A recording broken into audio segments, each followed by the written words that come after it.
Friday night, 9:30 p.m. means it's time for the road to 2019, where we are taking a look at what could possibly happen in the build-up to the big general elections. And hey, what a day to be having this show, because obviously whatever lessons and indications we're getting from the exit polls, and you don't have to be a great believer in exit polls necessarily to feel that at least there are some important signals that are going to be coming up from this. So let me just start by telling you what all the exit polls have said. And actually, when you start looking at what the bigger exit polls said, there is a reasonably clear message that seems to be coming out. So we're going to be asking everyone on the course of this show as to what, if this is indeed the fact, and this is the way it's going to pan out on the 11th, what does it mean for the road to 2019? But first, here are what the exit polls essentially are saying. And let's just go state by state. Let's start by Rajasthan, where if you look at it, other than the Republic TV Jan Ki Baat poll, which is saying, oh, it's neck to neck, Times Now CNX, Republic TV C Voter, ABP News, CSDS, all saying Congress victory. And if you keep on scrolling down the other pages, this is pretty much the picture that is coming up in all of the exit polls in Rajasthan. It seems to be a Congress victory. I'm just going to wait for the next page to come, where there you have it. First India, Rajasthan, Congress victory. Newsx Neta, Congress victory. India TV, Congress victory. News 24, Congress victory. And there's another Republic poll, by the way, which also says Congress victory. News Nation, Congress victory. India Today, Access My India, Congress victory. And at the higher end of the level, pointing towards a Congress sweep. So that's what it's saying for Rajasthan. Overall picture seems to be a Congress victory if the exit polls are correct. And they are almost all unanimous on this. Madhya Pradesh, though, somewhat different picture, and you're seeing lots of different variants of what could happen in Madhya Pradesh. Everyone seems to be agreeing it's really close. Maybe it's just 1% in it. And if that is indeed the case and the Congress doesn't win, maybe the Congress will end up kicking itself and not actually tying up with the Bahujan Samaj Party. Who knows? That could be one of those who know factors. But as you can see, some saying Congress winning, some saying BJP winning. No clear-cut picture in this one way or the other. So you're going to have to say, at this point, too close to call would be the call on Madhya Pradesh. Chhattisgarh now, really interesting. One of the states which the BJP has been sweeping in every Lok Sabha election for, 15 years, winning every assembly election. But at least a couple of the exit polls are saying it could be different this time around, including one of the two Republic TV polls. As you see, the Republic TV poll, one of them says it's the BJP winning, the other one says it's the Congress which is winning. Times Now says it's the BJP winning, so does ABP News. But a couple of the other ones, including when you turn to the next page, and India Today poll pretty clearly says that the Congress could actually have a landslide out here. And if so, that would be really interesting. So close, but there you have it. The India Today poll, Access My India, the only one which says it's going to be a landslide victory for the Congress party in Chhattisgarh. If that happens, it will certainly be the biggest surprise of these particular elections, if the Congress gets 55 to 65 seats in Chhattisgarh. Let's just move on to Telangana now and see what's being said. And again, this is one area where most of the exit polls seem to be agreeing. They all seem to be saying that it's going to be the TRS. BJP not really a player at all here. Others are getting some seats, but it's the Congress and the TDP which are coming in second, according to most of them. Although Republic's TV C Voter says it's really, really close. The others seem to be giving a fairly comfortable victory to the TRS in this particular case. News 24 also saying it's fairly neck and neck out there. Now, one more state to look at, and that is Mizoram, and then I'm going to give you what the poll numbers are essentially showing in this. Mizoram, only a couple of them have been done, saying that the MNF has the edge, but it looks hung, so the others are going to be important. And who's going to tie up with the MNF? I guess that's where a big question is going to come. India Today, Access My India, at the higher end of the scale, says the MNF is going to form a government by itself. Ally at the BJP, at the NDA level, so I guess the BJP would take that in Mizoram. All right, poll of polls. Well, we're seeing it coming at the bottom. That's it. It's actually very tough to aggregate over so many widely divergent polls. But the essence of it is, if you can look at the poll of polls, in Madhya Pradesh, this is showing neck and neck, and it is neck and neck. Rajasthan, Congress seems to be winning. Chhattisgarh close. Some saying the Congress is winning, some saying the BJP is winning, some saying that the Congress is actually sweeping. But the interesting outcome of all of this, Telangana, TRS, Mizoram, probably the MNF on balance. But if you aggregate the big picture, and I'm going to try to get everyone right now to tell me what the big picture is. Deshatin, would you agree that if you were to take the exit polls, seems to be pointing to not a very good day for the BJP on the 11th. You could have a situation where the Congress wins 2, maybe 3 of the big heartland states, and that means because this is the area that the BJP swept in 2014. The BJP victory in 2019, we've discussed this on the show many times.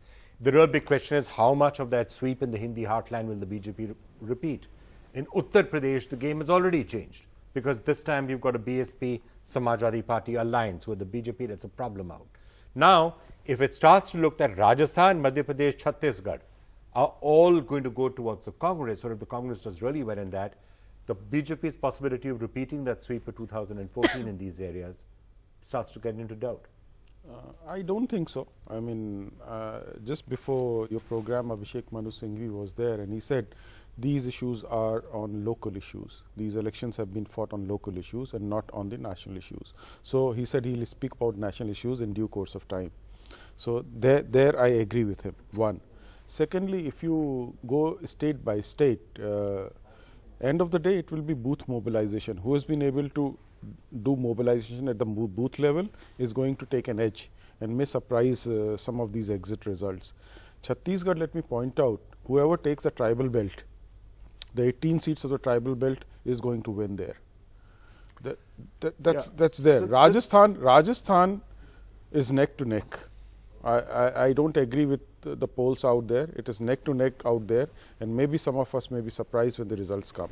All right, as I said, we will know this. So frankly, you know, let's not spend too much time in looking at the minutiae of the numbers. Frankly, these are exit polls. They could be right, they could be wrong. I'm just trying to understand the implications of all of this. I'm just going to come back to you.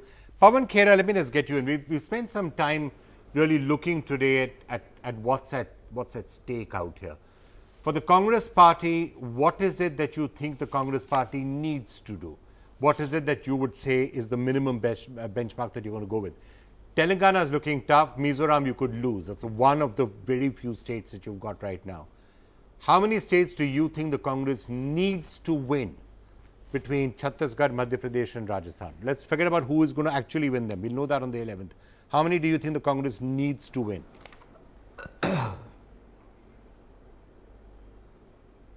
No, I don't want to speculate on how many do we need to win, but I am reasonably sure that we should win these 3 states. There's Rajasthan, Chhattisgarh and Madhya Pradesh, at least I'm very confident of. For the simple reason, I would like also to respond to my friend Mr. Nigam. It was about local issues, but the Prime Minister did his best not only not to talk about local issues, he didn't even talk about national issues. Forever he was only talking about how bad Rahul Gandhi is, how bad the Congress party is, how bad Rahul Gandhi's family is. So the focus of his campaign, I think, is boomerang big time in wherever he went in these 3 Hindi heartland states. He should have addressed the actual issues instead of responding to questions. He just arrogantly just spoke about Gandhi, Nehru, Sardar Patel, everybody, everything under the sun but the actual issues on the ground. All right, Vivek Paranda, get you in, get your sense on it. Vivek Reddy, what are the lessons that you think the BJP would learn from this? And let me flip that question to you. For Narendra Modi and Amit Shah and the BJP not to look like lame ducks going into the general election, how many states do you think they need to win? Well, I think overall picture appears to be good for the BJP from the surveys. The surveys clearly indicate that Maharashtra and are you seeing the same surveys that everyone else sorry, Madhya Pradesh. Yes, the same survey. I'm sure that out of these surveys, the good takeaways are for BJP that Madhya Pradesh and Chhattisgarh are in BJP's kitty. Some surveys may be showing neck and neck, but we are sure from the ground that I mean, some surveys are showing that the Congress is winning and by a landslide, including in Chhattisgarh. So let's be clear, it's a question of Vikram, there's a slight cherry picking of surveys that I'm sure everyone does. But yeah, correct. Some of the surveys I'm referring to the ground. I'm referring to the ground situation, and it is clear that BJP is winning Madhya Pradesh and Chhattisgarh. Now the larger issue is, though BJP is now seeking a 4th term with the people of Madhya Pradesh and Chhattisgarh, the surveys are predicting a very narrow margin. If you take the poll of polls also, it is neck and neck. I think this is an indicator that Madhya Pradesh and Chhattisgarh are going to go BJP's way, because there is not much of a shift. There is no defeat for BJP at all. So there is a surety that we will get it. This is one. The second thing is, so far as Rajasthan is concerned, I think Rajasthan also will fall into the BJP's kitty, mainly because one indicator that I can point out is Jan Ki Baat survey, which is now coming out with good figures for BJP in Rajasthan. Well, in Karnataka also, all these survey teams were here in Karnataka. And in Karnataka, Jan Ki Baat got it right by saying BJP will get 104 and Congress 78. So these are preliminary indicators. You know, you can't finally say that this is the eventuality, this is the result. But coming to what my Congress friend said, I think Modi has harped upon real issues that affect the people of India. You know, the fact that we are in the grip of a dynasty. Modi has raised that issue, and it is for the good of the country. Okay. So whatever Mr. Modi has harped upon are maybe the weaknesses of Congress, but they are necessary to be debated in today's India, and the youngsters need to know, the whole of India needs to know that these are the issues and we must be wary of Congress. So therefore he was right on the button there by raising these issues. Lastly, Vikram, if I can just add one more point. Okay. The main issue as to how this will impact the 2019 elections, I don't think any of this would ultimately have an effect on 2019 elections. Though the BJP is in a winning position, the choices to be made for 2019 elections are on totally a different, on different issues, on a different basis, and the considerations are totally different. And the Indian voter is very clever in choosing who has to rule this country. Vivek, that's actually interesting. In that last line, you know, there are some who would say perhaps that there's a slight giveaway in that, because if you were really sure that the BJP was winning and winning comfortably out here, you would say, well, it just shows the signal that this is what's going to happen in 2019 as well. But okay, point taken. And by the way, it's important. I will, however, agree with you to one extent, Vivek, and I'm happy to bring up some graphics to show that to all of you. Assembly elections, by-elections or assembly elections don't always mean the same thing when it comes to the Lok Sabha elections. Sometimes they do, but not always. We can have that graphic up for you in a couple of minutes. If you look at what happened Chhattisgarh or Madhya Pradesh in the last 2 or 3 Vidhan Sabha elections and what happened in the Lok Sabha election just after that, there are some interesting lessons to be learned from that. There you have it. So this, for example, is an indicator from Rajasthan, where if you can see, you had the BJP in 2003 winning the Vidhan Sabha very comfortably, going on to win the Lok Sabha equally comfortably, 21. You had in the next assembly election in 2008, the Congress won the Vidhan Sabha, not as comfortably as the BJP had done earlier. It wasn't a sweep. They won it narrowly, but they went on to win the Lok Sabha. And in the last time around, 2013, BJP had a landslide victory, an absolute landslide victory when it came to the Vidhan Sabha, and the same was repeated in Lok Sabha. So, lesson from this. Please do keep a very close eye on whatever happens in the Vidhan Sabha election on the 11th in Rajasthan. Because in Rajasthan, at any rate, there is a history going back 3 elections that whatever happens in a Vidhan Sabha may be repeated, I'm not saying it always will happen, may be repeated in the Lok Sabha election in 2019. Now let's look at one or two of the other states to see what the patterns are that we can look there. Let's turn our attention then to Madhya Pradesh. Is Madhya Pradesh a good predictor? Vidhan Sabha to Lok Sabha. Here's the story out here. BJP in Madhya Pradesh winning very comfortably at one in all 3 of the years. It then went on in 2004 to absolutely sweep Madhya Pradesh, much narrower than you would expect in the next election. In 2009, it was 16 to 12.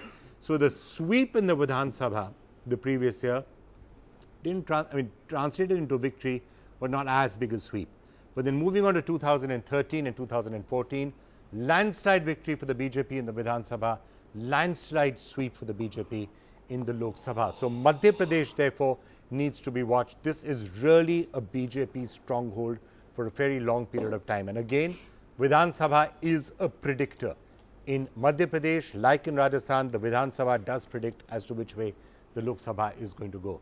Let's move on to Chhattisgarh now, the third of the big heartland states where we can try and make this sort of a forecast from. And you can see that the BJP won in 2003, 50 to 37, it was 50 to 38, and then it was 49 to 39. So actually it's been almost remarkably the same in Chhattisgarh, all three elections. And in the Lok Sabha also, the BJP getting 10 out of 11, 10 out of 11, 10 out of 11, all three. It's been exactly the same for the last three elections, which is why this would again be an interesting factor to look at. If the BJP is not at that 49 or 50 out of 90 in Chhattisgarh, it may be an interesting signal, because that's a break from what's been happening consistently for three full sets of assembly elections and three consecutive Lok Sabha elections, which the BJP has swept 10 out of 11. So those are just some interesting numbers and forecasts to look at. Okay, what's at stake? I want to just come back to that question and ask all of our experts out here. Aman Sethi, why don't I start with you, Editor-in-Chief, HuffPost India. What, to your mind, is at stake? Now, we saw how, at least in the three big heartland states, good predictors as to what could happen in 2019. Is that necessarily going to be the case this time around? Or this time is there going to be one additional factor? Somebody may have voted out Shivraj Singh Chauhan, voted out Vasundhara Raje, or voted out Raman Singh, but in 2019 they may want to vote for Narendra Modi. That could be a differentiating factor this time to the previous three times. Yeah, I think you're right, Vikram, in that I think that you can never discount Narendra Modi campaigning on a national level, on a national election. But at the same time, I do feel that these particular trends suggest that 2019 will be close. And I think, 2019 is very far away. So I guess all one can say on the basis of these preliminary numbers is that those even more preliminary numbers will probably be closer than we would have imagined. Your sense of the exit polls, what are the big lessons that you are drawing from them?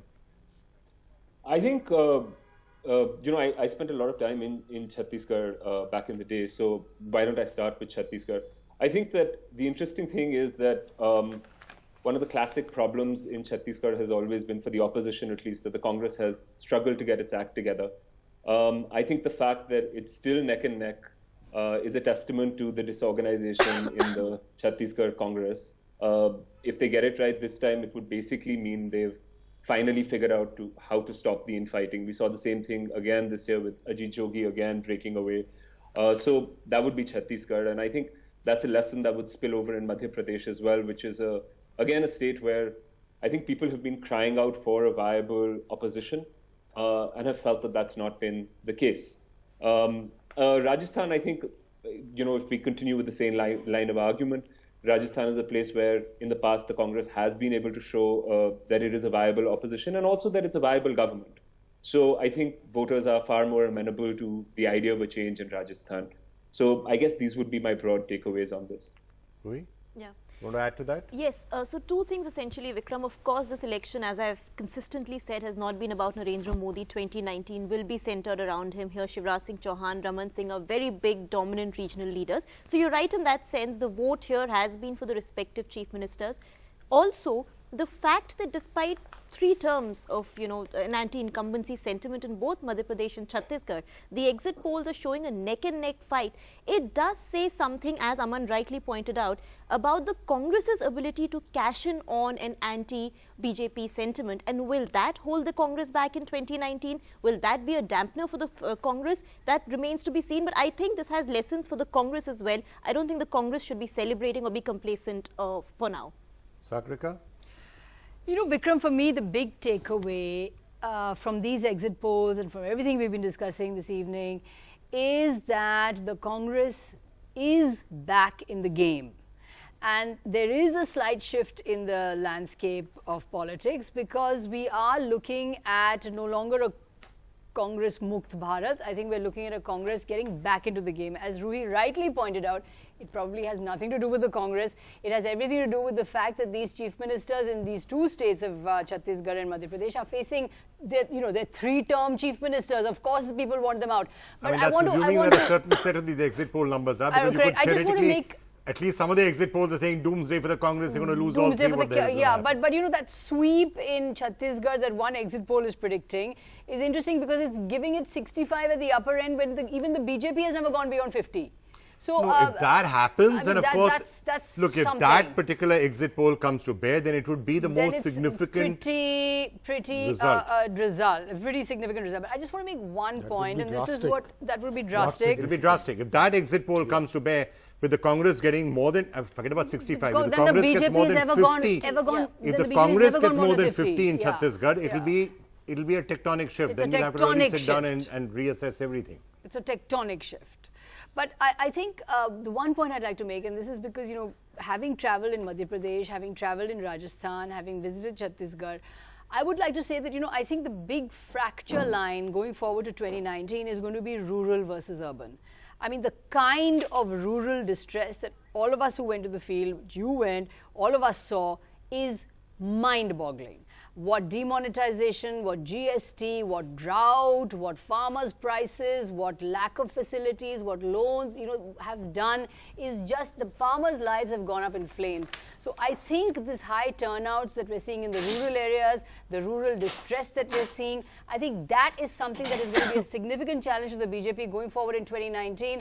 And I wouldn't be surprised if the BJP does some serious course correction on that, because remember all these yojanas, Awas Yojana, Toilet Yojana, Health Yojana, Jan Dhan Yojana is all trying to go to the poor, is all trying to hit the villages. The BJP is mandalizing itself in Madhya Pradesh. You know, they don't have the Brahmin Bania leadership anymore. They have an OBC leadership. Shivraj, Uma Bharti, Babulal Gaur. They've actually moved away from the Bania Brahmin leadership that they're supposed to have had. In fact, the Congress is looking upper caste now. So, the fact that the BJP is going in for a poor profile and, you know, with the Jan Dhan Yojanas, if these SOPs and schemes are not reaching the rural areas, and I saw rural distress thousandfold. So you could always I think have... this is going to be the big, if the rural So, revolt... by the way, the BJP does have 4 months for course correction. Yeah, so if you there's may a have rural loan revolt, waivers. I you may have think a lot of other maybe things. Arun Jaitley should announce a new deal for the rural areas or something like that, because I think at the end of the day they're going to have to address that. If these By the way, numbers news are true. just coming in right now is not necessarily Can I come very in, good. Vikram? Yeah, I'm just about to bring you in on this. So the just fact- on these aspects, the margins to be able to play around too much Yeah. may well be, even as we speak, there's other developments that are happening. For example, what's happening on oil, where Right. there's sign of cartelization increasing. Yes. OPEC has come up, the price of oil is shooting up, may have lots of Some feed-on impact, impacts Yeah. that are not necessarily favorable. Deshat? See, at the end of the day, you rightly pointed out the difference is prior to 2014, Mr. Narendra Modi was not on the national scene. So that comparison with the previous, you know, can go haywire. Since he is there and he is still the most popular leader in the country, and supplemented by Yogi ji. That's one factor which is coming Is into Yogi play. Adityanath really a nationwide leader to compare? He and put at did the same he pedestal did as in Narendra Modi? No impact in Karnataka. Madhya He did in No impact in Karnataka. Madhya Pradesh. He did so in Karnataka. His rallies are attracting huge amount of So people. that curiosity value doesn't necessarily You know, translate I mean, to that's a votes. debatable point whether it's curiosity or not. But people are thronging to his rallies in huge Vivek, numbers. let me ask you that question. I don't want to get Desh's thesis. I mean, I was with him up to the point where he said the Narendra Modi factor is still the single biggest question. But whatever happens on the 11th, you can't rule out the BJP for the general election because of the Modi factor. The Yogi factor, is it anywhere even remotely in the same plane? I'm saying supplementing it. Supplement, okay? He's saying it Well, could supplement that. Well, Vikram. Yeah, well, Vikram, we have seen how it works in the ground, because we've been on a number of campaigns with Mr. Modi and with Mr. Yogi Adityanath. We find that there is a lot of groundswell for both. So, Mr. Yogi Adityanath, as our panelist has said, definitely has a huge support at the grassroots, be it South India, be it North India or the central heartland. So, therefore, this wide reach that he is creating, Okay. I think that is very inspiring for the BJP. That is very good. And so far as what Sagarika has said, that we find that perhaps Congress is sneaking back in. Well, we really don't know. I mean, I'm really suspicious about that, because coming back in the game means coming back with something very competent. And here is a case where you can't compare the competence at all. So where is the coming back? You know, that's the question. which is a question before the people of this country. You All come right, back means you must have someone who is competent to Modi. That Okay. is not there today. Okay, so I'll return to the leadership question. I'm going to slip into a break. Jyotiraditya Scindia then joins us. Let's ask him what he thinks is happening on the ground in Madhya Pradesh. And seeing as we are forecasting, let's start thinking and debating as to we can figure out who's going to be the various chief minister in various states if in fact the Congress is going to win. That when we return after this break. Jyotiraditya Scindia joining us.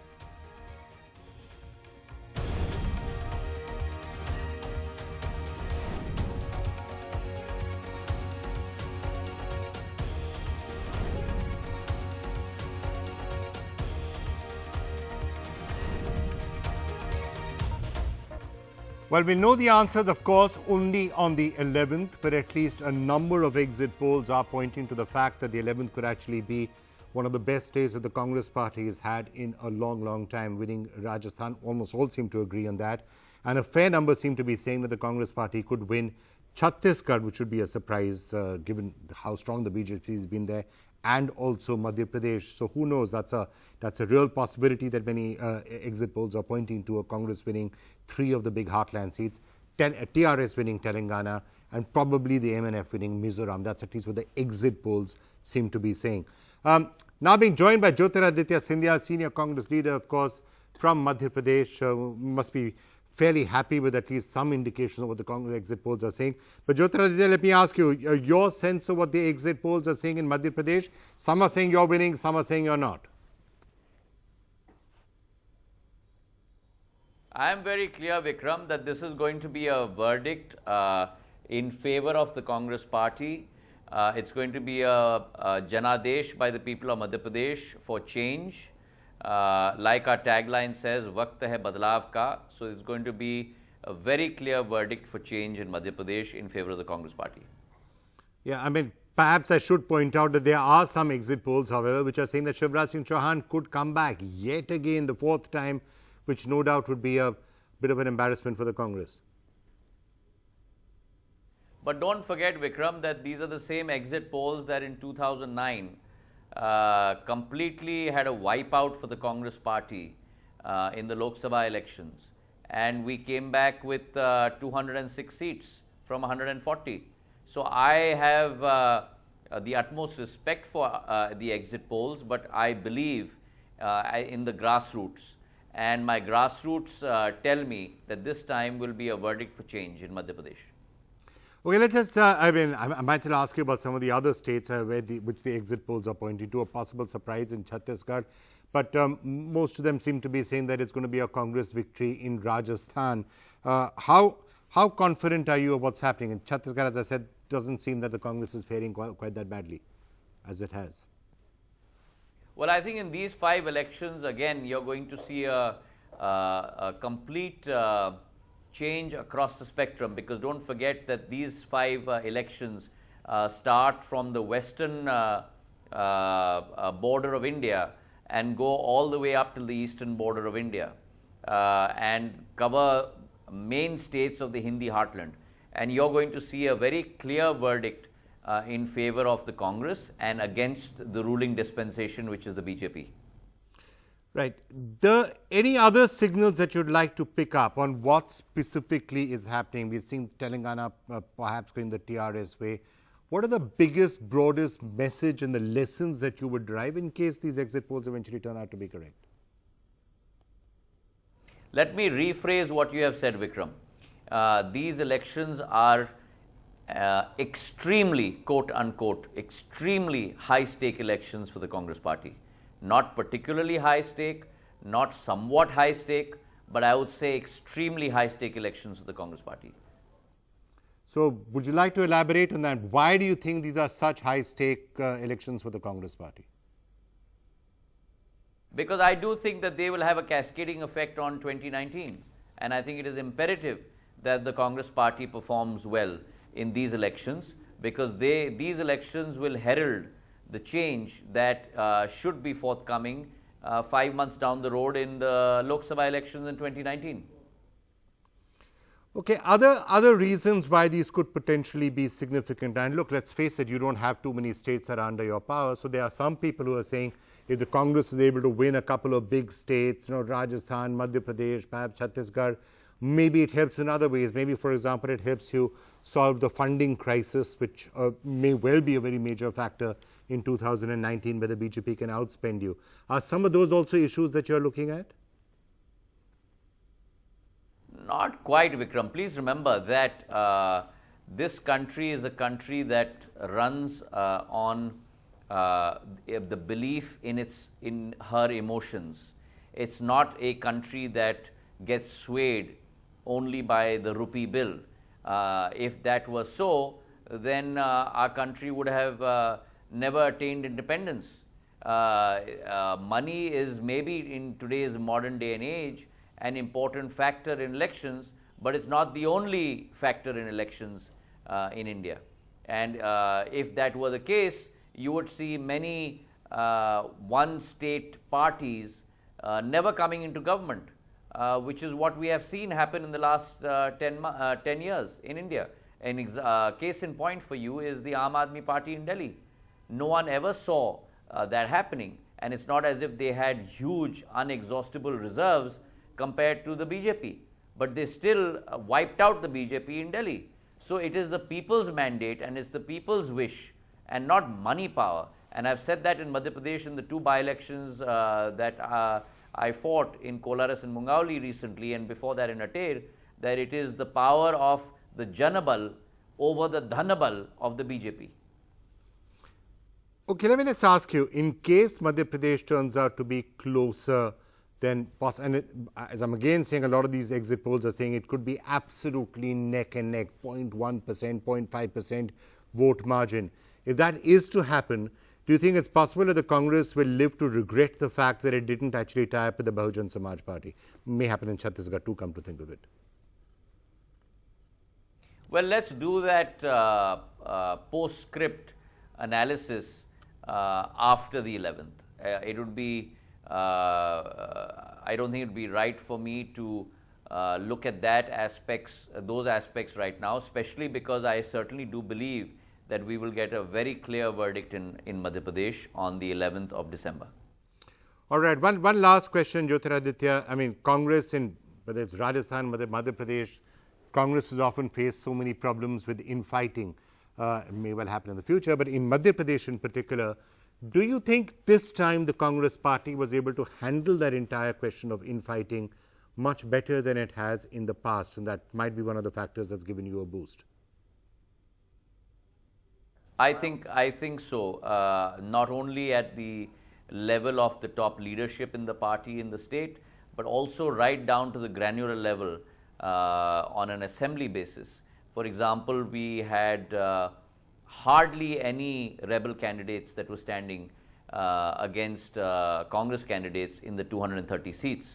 Probably you could count them on your fingertips, probably 10 to 12 or 14. While on the other hand, the BJP had huge satraps and huge leaders who were either openly in revolt and were contesting elections, or were doing it covertly. So I think the malaise that the Congress party used to be normally struck with has now probably fatally struck the BJP. All right, Jyotiraditya Sindhia, thank you so much for joining us. Of course, we will know exactly what happens on the 11th once all the votes are actually counted, and we'll see how it all pans out. Thank you so much for joining us. Vivek, I just wanted to turn to you on that question. An interesting point made there by Jyotiraditya Sindhia, that the rebel problem, which has probably cost the Congress so often in Madhya Pradesh and states like that, this time it was perhaps the BJP which had a bigger rebel problem than the Congress party did, and the Congress may well have, Kamal Nath and others did a lot to fan that in many areas, make sure that the BJP rebels were strong and healthy and doing well. Well, you asked me, Vikram? Yeah, I'm asking you. Yeah. I think it is sort of an opinion loaded with 2 or 3 views. Perhaps, if you analyze it, normally the rebel problem comes to parties which have a lot of groundswell support. There is a lot of keen interest amongst the representatives to get themselves elected. So there is a lot of competition for tickets. So the fact that BJP has had that onrush, the crowd to come in and asking for tickets. There are huge queues for the BJP. That itself is an indicator as to where this election is going. This is one way to interpret it. The other issue is that historically, since the past 3 or 4 elections, Congress has been ridden with a lot of internal fighting amongst the top leaders. So this infight in Congress somehow has not been remedied, and that has not inspired the voter also. One question, to put this all in perspective, one question that I can ask is, even after 3 losses in Chhattisgarh and Madhya Pradesh, and with a 4th attempt, Congress is not able to convincingly come out and use the anti-incumbency, so-called.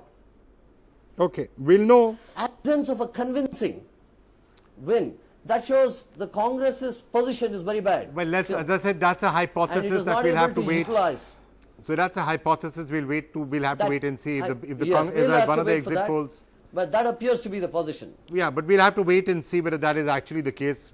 Depending what happens. For all you know, the Congress gets 128, as the ABP is saying, or 126 in Madhya Pradesh, and 60 and 50 in Chhattisgarh. Who knows? We're talking a very different language. Pawan Khera, let me just ask you on that infighting question.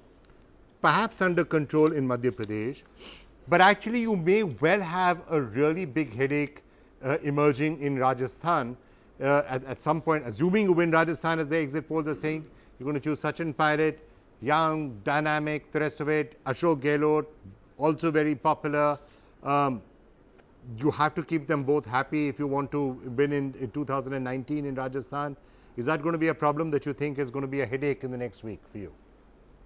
I mean, it's better than not winning the state at all, I guess, but it's a headache. No, I think, Vikram, the myth of infighting. You remember stories being planted in sections of media about Madhya Pradesh during ticket distribution, that X fought with Y so badly right in front of Rahul Gandhi. So all this myth-making machinery, the WhatsApp University of BJP, they all through the elections only resorted to these rumors because they themselves had nothing to show. I don't see this as a problem at all in Rajasthan. I didn't see it during the campaign, during the election. I don't see it at all. We have our systems in place. We have a system wherein the CLP decides, and then together between the central leadership and the CLP, they discuss and then arrive at a conclusion. So the BJP hopes that there is a problem. I'm sorry to disappoint them. There is no problem. We fought as one family. We know only one person can be the chief minister, and everybody is happy with that. There's enough. Everybody has a role in the party. We have Lok Sabha elections coming just about 4 months away. So right now our focus is on freeing the country of this misrule of Mr. Modi, the divisive misrule of Mr. Modi. I think in that particular objective, we are all one. And that's what was seen in Rajasthan, Madhya Pradesh, Chhattisgarh, Telangana, Mizoram. Everywhere you will see Congress fighting as one. Okay, let me just throw that to the 3 journalists out here. Sagar, if I could just start with, okay, why don't you go first? I just want to talk to what Pawan was saying about the Congress fighting campaigns. You know, the fact is, the accepted wisdom has been that the BJP is the most formidable election juggernaut, that nobody is more organized than they are, and that's true. The BJP is a formidable juggernaut on the ground, incredible strategizing by Mr. Amit Shah's team, and the BJP is a very, Yogendra Yadav has called it the most organized election machine in South Asia, and it is that. But, for the first time I saw in Madhya Pradesh, and even if the Congress loses in Madhya Pradesh, it can actually come away from Madhya Pradesh, I mean, it's a terrible setback, but it can come away from Madhya Pradesh thinking it's fought a good campaign. It's more united than ever before. The rebel problem that you alluded to, Kamal Nath has actually come up with quite an interesting device to deal with it. Whoever decides to turn rebel or who threatens to turn independent or contest when he's not given a ticket, he makes them a campaign in charge and puts them far away from that constituency. So 80 such appointments have been made. So it's been a coherent campaign. There's been Digvijay Singh, who's there with the cadres, Jyotiraditya Scindia, the main face, Mr. Kamal Nath, who is really the organizer and the fundraiser of the campaign. And in Mahakaushal, where he's dealing with the Sahu Samaj, the Lodh Samaj, the Patel Samaj. He's making little deals with people. So it's not a bad campaign that the Congress has fought in Madhya Pradesh. And I think they can come away with that. On Rajasthan, however, I completely disagree with Mr. Pawan Khera.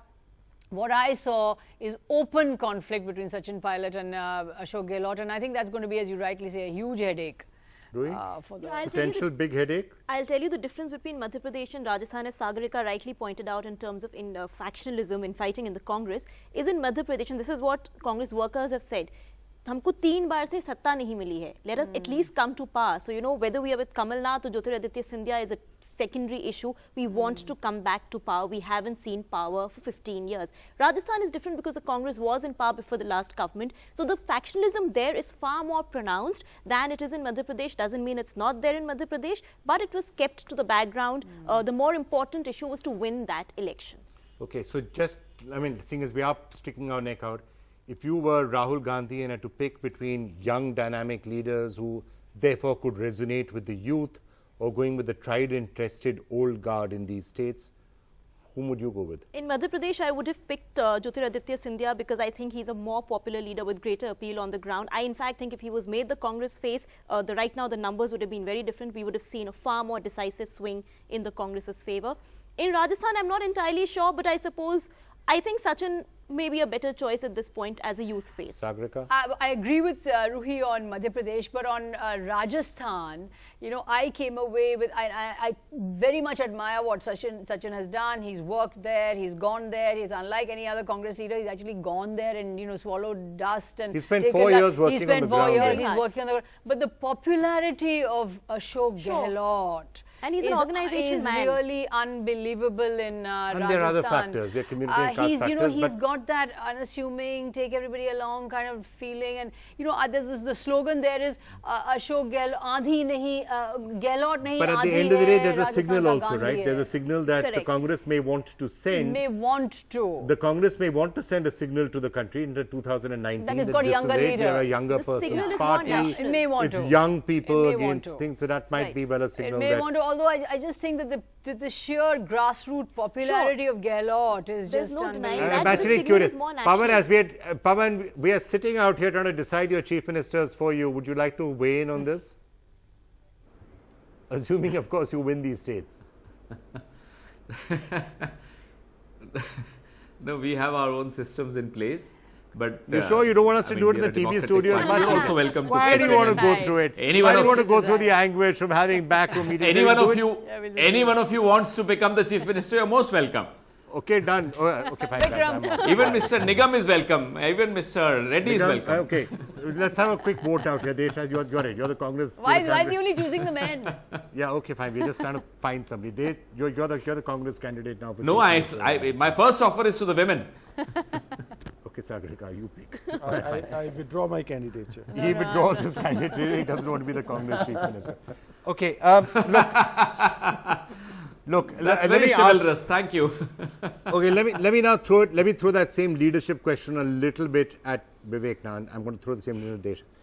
Congress is going to have to figure it out. You know, young people coming to the fore. In the BJP's case, hypothetically, you've got these have been really powerful regional leaders. Shivraj Singh Chauhan, Raman Singh, they've had a real powerful role to play in these states. Vasundhara Raje, for that matter, in Rajasthan, but perhaps she's not had quite the same impact as the Shivraj Singh Chauhan had in Madhya Pradesh or Raman Singh has had in Chhattisgarh. In case they lose, what does that signal, you think, broadly for the BJP? Vivek? I know you're going to say they're not going to lose, but I'm saying supposing they do. Yes. The likelihood is very less. I think we are going to win it hands down. But in any case, every election is a test, Vikram. Every election is a test for a political party.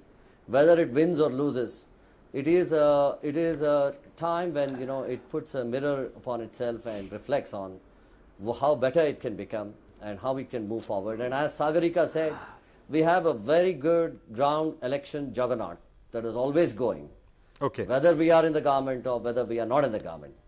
So the BJP base and the BJP structural organization as such, the Karyakartas, that is a committed lot and a very earnest lot. All right. And that is very hard for other political parties to replicate. We'll find out. We'll find out in 3 days' time. We'll find out in 4 days' time. Now, let me quickly, before we end this, we've spent a lot of time on the Hindi heartland states because at the end of the day, this has been, as I keep on saying, the BJP's core territory which they swept in 2014. Can they repeat it or not? Now, Telangana Interesting, most of the exit polls seem to be saying that the TRS is winning it. In Mizoram, it may be back to that northeast, what's been often happening in the northeast, trying to find the ways of stitching together the numbers and who's going to ally with whom and who's going to be broken up. Quick take from everybody on what's going to happen in Telangana and in Mizoram. Pavan Khera, let me start with you. What are you expecting? It looks TRS in Telangana and Mizoram. You may lose the one state that you had in the northeast.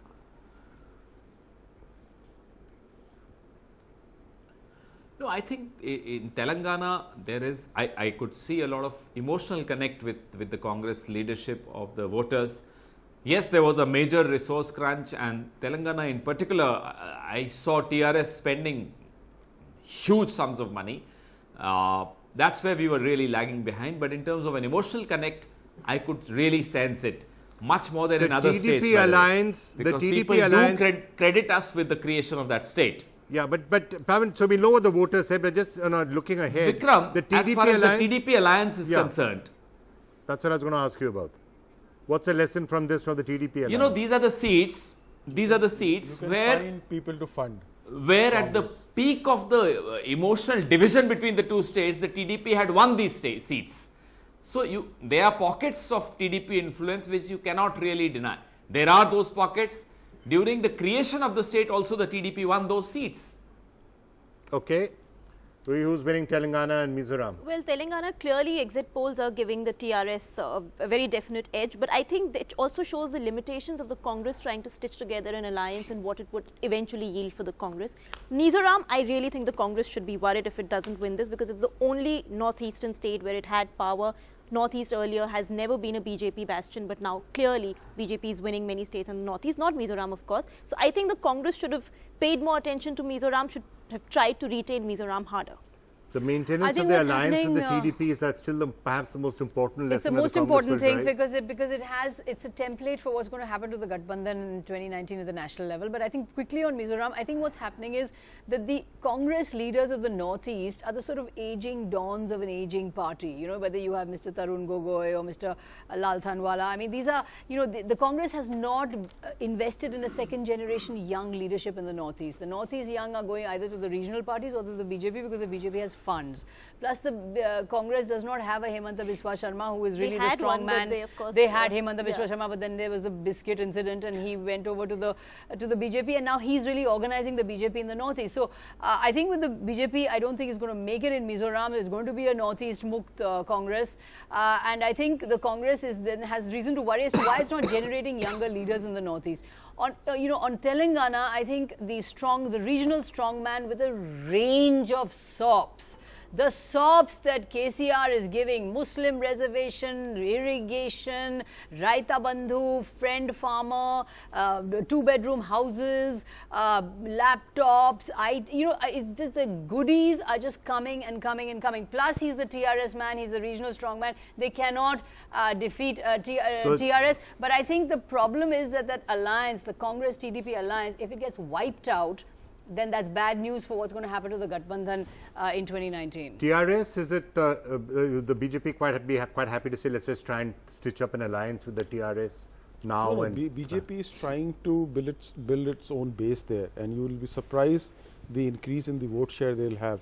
Maybe it may not translate into votes, but there will be substantial increase in the vote for BJP there.